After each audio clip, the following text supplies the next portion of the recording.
Hello YouTubers and welcome to Big Buddha is Watching. I'm Big Buddha. Welcome to part 2 of my Back to the Future trilogy reviews. So it's Christmas 1989. I go with my whole family to the cinema to watch Back to the Future Part 2. Convinced I'm not going to get in actually. I think the last film I went to see at the cinema was Masters of the Universe, which was sold out. I think the one and only time I've ever actually been to the cinema and not been able to get in because of a packed house. It just does not happen anymore. Later caught Masters of the Universe on TV when it was broadcast. I think that's the one and only time I've ever seen that film. So maybe my movie taste would be much different now if I had got into Masters of the Universe. I think I ended up seeing The Rescuers Down Under instead or something, or the original Rescuers. But anyway, got into Back to the Future Part 2. So excited to get in.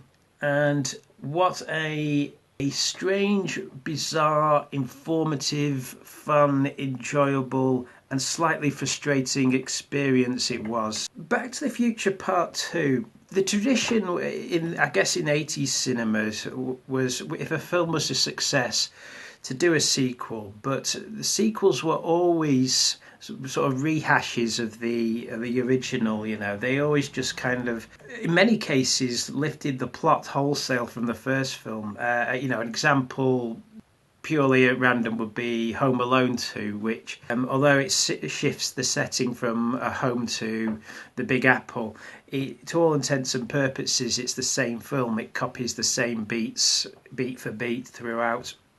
So Back to the Future Part 2 really it isn't in that tradition. I think that the big key to the type of sequel is the word part in the title. This isn't another instalment of the same franchise, the same episodic franchise. This is a continuation of the original story.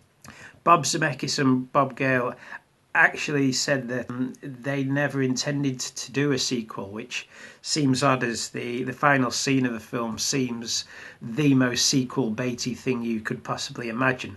But they said they never intended for that to be a setup for a sequel for two reasons. One, they didn't actually want to do a film set in the future, and because predictions of the future are never right. Even Stanley Kubrick didn't get his predictions of the future right. He kind of, in the same way that Star Trek kind of happened to get some guesses right. For the most part, it's woefully inaccurate. So they had no, if they were ever going to do any more, they had no intention of there being of doing a film set in the future. The other thing was that they said if that was going to be the setup for a sequel, they never would have put Jennifer, the girlfriend, in the car, because that was really a story hindrance for them when it came to writing the sequel and taking the joke ending of the first film as a launching pad for the story, which is why Jennifer as a character is kind of sidelined very early on in the story, but does play in a little bit here and there throughout part 2 and part 3. When it was decided that when they do the sequel, they decided to take a few novel approaches towards it. I think the launching pad, style-wise and aesthetically, to do the sequel was maybe the Star Wars films and the Indiana Jones films. So they knew that part 2 was going to be the dark middle act in a trilogy. And then springboarding from that, they thought, well, okay, if we're going to do part 2, we're probably going to end up doing part 3. Why not just do both parts together, film them back to back? This was revolutionary step number 2 when it came to doing sequels in the case of this film. The third revolutionary step that they took, and this really also plays into the fact that they used the part 2 moniker, is they thought, well, what's Empire Strikes Back aside, what's generally considered to be the best sequel of all time? The Godfather Part 2. And that's why this is another reason why Back to the Future Part 2 has the part moniker in it. It's kind of an homage to that, because that also informed the fact that they could do something a little bit fun, a little bit different with a sequel, rather than just repeating the beats of the first film in a different timeline, which I mean, arguably Part 3 does as well. It repeats the beats of the first film, but they kind of saved it over for that, and Part 2 was really all set up for that. But they took the novel approach of, once they'd had a bit of fun in the future, which is only really the first 20-25 minutes tops of the film, and the dark middle act of the film. They then went back to the 1955 setting at the exact same time as the first film is happening. And so, like The Godfather Part 2, it's not a sequel and a prequel all in one movie. It's something I don't think that's really been done before or since, which is a sequel and I guess an equal, you'd call it. It's a movie that takes place in tandem with the first film. I've heard Back to the Future Part 2 described as Godardian. It's almost a dissection of what the sequel could be by re-evaluating the first film and putting new elements in there. So, having been hampered with the character of Jennifer, recasting this film with Elizabeth Shue, and the fact that they were tied into the sequel setting, they thought, well, the futuristic setting of 2015. The filmmakers thought, well, what can we do that's novel? How do we represent the future? Because no one ever predicts the future right. Well, let's not even try to predict the future right. So the future section of the film, it is not meant to be taken at face value. It's largely jokes. It's sort of the Futurama approach to predicting the future. It's more, oh, wouldn't it be funny if this happened, rather than we think this is going to happen. A lot of people say, oh, it never got the predictions right. We're not all scooting about on hoverboards now. They never thought we were going to be scooting about on hoverboards. They just wanted to recreate the skateboard sequence from the first film, and thought the Jetsons' view of the future is that we're all going to be flying around. So obviously the logical way to do that sequence in a 2015 setting is to have a skateboard that flies. It wasn't meant to be a prediction of the future. It was just a funny little idea. As are all the predictions in the futuristic setting, they never really thought that all lawyers would be abolished. They never really thought that everyone would have a small nuclear fusion compactor on the front of their car. These are jokes, and that was their approach to the film. And I'd have to say, if there's one thing that they did get right, it's probably the nostalgia thing. I could easily imagine something like the Cafe 80s existing now, maybe not with computers for waiters, but an 80s nostalgia cafe with arcade games and pictures of Ronald Reagan and Michael Jackson all over. It is something I can imagine existing now. Antique shops filled with Dustbusters, Apple Macs, an old Roger Rabbit doll. That's something I could imagine. Looking at the way that store's depicted in the film, that's something I could very much imagine existing now. So some things they got right. I remember going into this film, seeing it in the cinema cold, not really knowing anything about it, assuming, as I'd done ever since I saw the first film, that the second film would be entirely set in the future. It's funny when you watch the film that when they leave the futuristic setting, the 2015 setting, it's very abrupt. It's almost has one line, "Oh, we need to get back to the present, get back to the past," and the next scene they're there, and it's like, oh, okay, 25-minute film. I thought it would be longer than that. And then we get into I'd say arguably the least, for me personally, it's the least successful portion. Like in Indiana Jones and the Temple of Doom, you probably you get on shaky ground when you create a franchise that's supposed to be fun and light entertainment, and then you try and do the dank, depressing middle act. So the middle act of the middle act, the middle act of the Temple of Doom is incredibly dark, and the middle act of this film is pretty dark. I remember being quite upset at the notion of Marty getting home, getting back into his bedroom and finding out that his family weren't there anymore, and there's this other family living there. There's a screaming girl in the bed because she thinks she's been attacked, and then the dad comes in with a baseball bat and tries to club his head in. And there's nothing like that in the first film. This was quite worrying and upsetting for me. It was a very confusing 20-minute section of the film. Quite interesting when you establish that Biff's essentially taken over Hill Valley with the winnings that he's made from his gambling, because the older Biff has given him the book to give him all the gambling predictions for the next 50 years. And let's say this was never meant to be a Donald Trump. The fact that he looks a little bit like Donald Trump is purely coincidental. This was never meant to be a prediction of the future, because I think you'll notice in the film it's never actually established that Biff is president.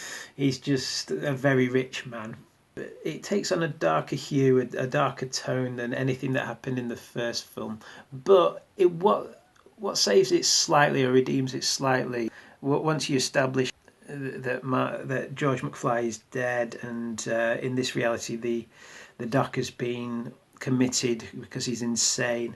You wonder why. What's the story there? Lorraine, Marty's mum, is now married to Biff.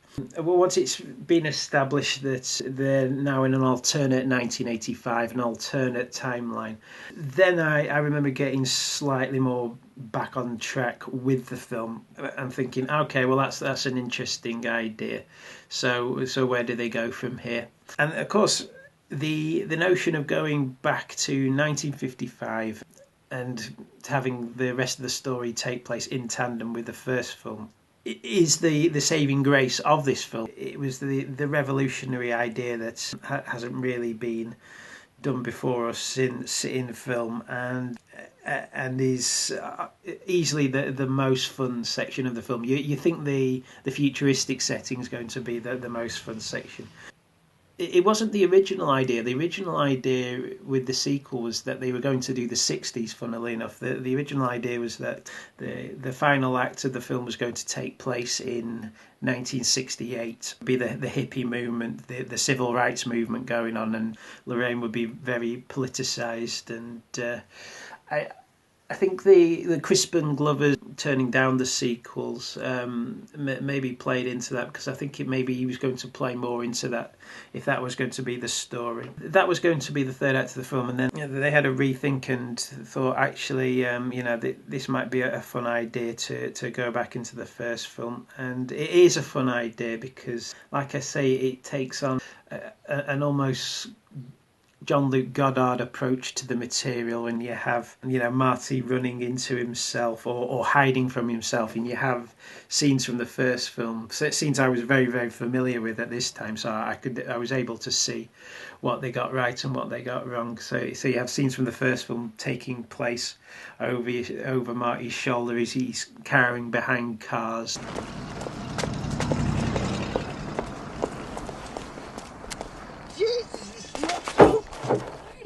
To sound just like my mother. Yeah, right. When I have kids, I'm gonna let them do anything they want. Anything at all. Yeah, I'd like to have that in writing. Yeah, me too. Marty, why are you so nervous? So some of the scenes in the first film playing into the events that happen in the second film. So when Marty leaves, when Marty runs through the door after saying goodbye to his parents, it's just an innocuous moment in the first film, but it takes on a new significance when you rewatch it, because you realise that's the point that he gets smacked in the face and Biff steals the book back. Yeah, Back to the Future Part 2. Here's my take on it. I love all three sections of the trilogy, and I do I do get the argument, because some people hold this up as, of the two sequels, as being their favourite. Some people even hold it up as being the best of the trilogy, and I get both those arguments. But for me personally, when it comes to personal enjoyment, for me personally, it's the least successful entry in the series. There are slight problems here and there. There's tonal shifts here and there that are a little jarring, and the filmmakers will often say that the middle section is the most difficult portion of a trilogy to pull off. So I can't blame Robert Zemeckis and co-screenwriter Bob Gale entirely, because they had a hard task to mount. The middle section of a film, you're essentially trying to tell a coherent narrative with a beginning, middle and an end, but you don't have a beginning or an end. The tonal shifts do sort of detract a little from my enjoyment of the film, but that's not to say that there isn't much to enjoy in the film. The futuristic setting is a lot of fun. The use of split screen is a lot of fun, having 3 Michael J. Foxes play off himself, playing his own son and his own daughter as well. I don't know why Elizabeth Shue couldn't have played the daughter, but there you go. Al, I'm just worried about Jennifer. Why isn't she home yet? I'm not sure where Jennifer is, Mom. Should have been home hours ago, but I'm having a hard time keeping track fruit. these days. Fruit, She's in one of please. those moods I have sometimes. Thank you. Aren't you and Jennifer getting along? Oh, yeah, great, Mom. We're like a couple of teenagers, Dad, telephone, it's Needles. Dad, it's for you. The aging makeup isn't quite as good in this one. Like I said, when in the first film they went for the subtle approach. Here they went for a more latexed approach, and it looks far more plasticky in this film than it does in the first, unfortunately. But there you go.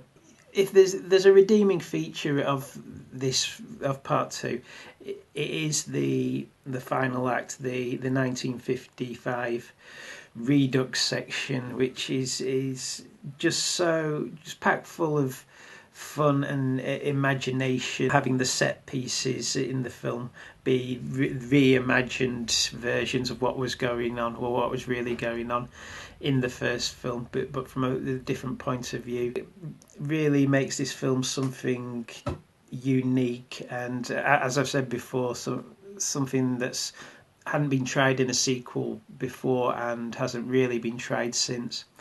So there you go, folks. That's just a few thoughts on Back to the Future Part 2. And join me for the final video in this series, which will be, of course, on Part 3, in which I'm going to make the case that this is one of the most maligned sequels ever made. And I'm going to be making my case for that in the next video. So if you want to hear my justification for that, join me for the next video. So until then, folks, this is me, Big Buddha, signing off, and I shall see everyone out there in YouTube land.